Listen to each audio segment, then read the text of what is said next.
I really thought I'd have friends by now. Don't get me wrong, I have people I talk to who I really like. I have people I laugh with and see once every 6 months. People who text me and say, we should do something soon. And we might even make plans. But then we hope the other will cancel because we're both tired. I have those, yes. But I really thought I'd have friends by now, in the way I understood friendship to mean as a child. My earliest memories from childhood are watching, in awe, the depictions of tight-knit friend groups in TV and movies. I'd watch them excitedly on screen, as though it was a fortune teller showing me a glimpse into my future great friend-having life. I always assumed that even if I didn't have the friendships that I saw on TV at that very moment, once I became an adult, they would surely materialize. And maybe you did too. We all hoped we'd find them in early childhood. Soulmate best friends born next door to you, just months apart. And if not then, we'd find them in middle school or in high school, and then we'll know them for the rest of our lives. And if that doesn't work out, everyone always says you get to reinvent yourself in college and find your people there. Yeah! But then we get to high school, and then to college, or we don't go to college, or we kept to ourselves in college, or we experienced trauma during that time, or the friendships we found didn't turn out the way we'd hoped. And even when they did, even in the best case scenarios, people change, people leave. We might not keep in touch. We might move, they might move. And those friendships become crystallized in our memory, revived only by an occasional Google search to see that, wow, Allison still works at the mall and she has a kid? We might still talk to them in our heads, hoping they will get the messages, but knowing they won't, and being mostly okay with that.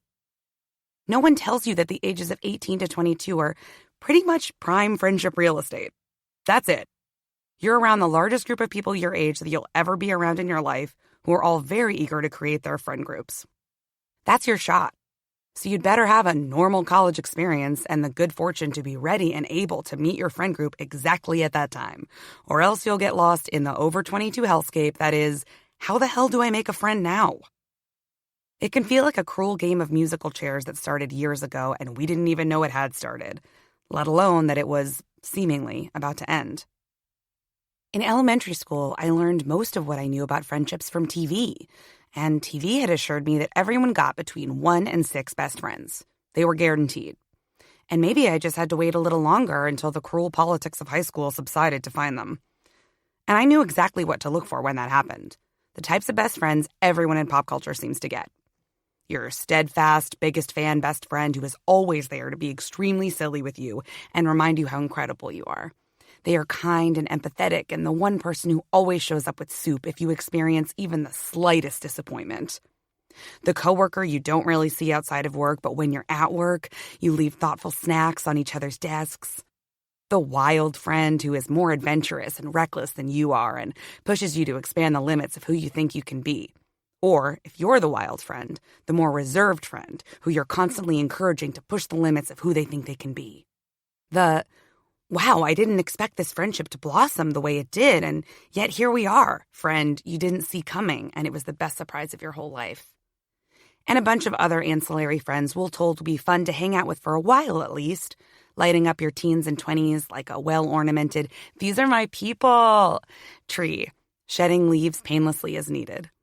No painful friend breakups, no falling outs, no heartbreak, just brief cameos that drift away with ease, and everyone is still whole afterward. I needed all these types of friends because society told me I did. So I clung to the people I met who even remotely fit these descriptions, like hard-won Girl Scout badges, no matter how unhealthy the dynamic was, as proof I could do it. I could be just like everyone else in this way, since I couldn't be like everyone else who had perfect families. Please see my first book, How to Be Alone. That was very much out of my hands. But friendships? I could do that. Contort myself to make a bunch of people like me and never leave? Can't wait. There's no way you could go wrong when this is your very upsetting view of friendship.